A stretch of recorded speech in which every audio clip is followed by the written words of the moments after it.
Mr. Speaker, just last week, the Judiciary Committee heard from moms whose daughters were brutally assaulted and murdered by illegal aliens who have been welcomed into our country by President Biden and Vice President Harris.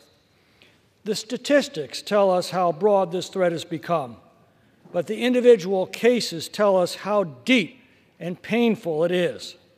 It seems that every few days, we learn of little girls and young teens or moms abducted by illegals, raped by illegals, and murdered by illegals, none of whom have any right to be here, and all of whom have been trafficked into our country by this administration's policies.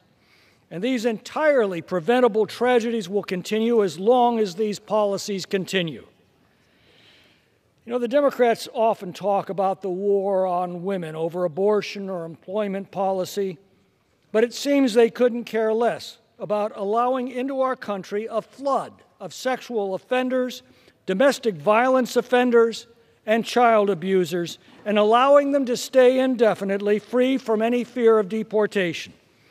And when these monsters commit these ghastly acts, and their grief-stricken moms appear before our committee, the Democrats put on their best long faces, assure everyone how much they grieve with the families, and then argue to continue precisely the same policies that have produced this nightmare in the first place.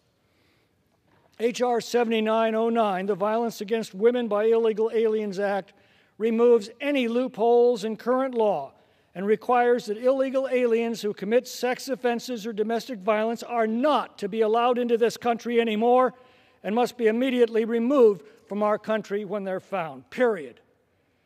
The Democrats say this is duplicative of existing law. Well, if that's true, why do they oppose it? The Democrats say it's unnecessary.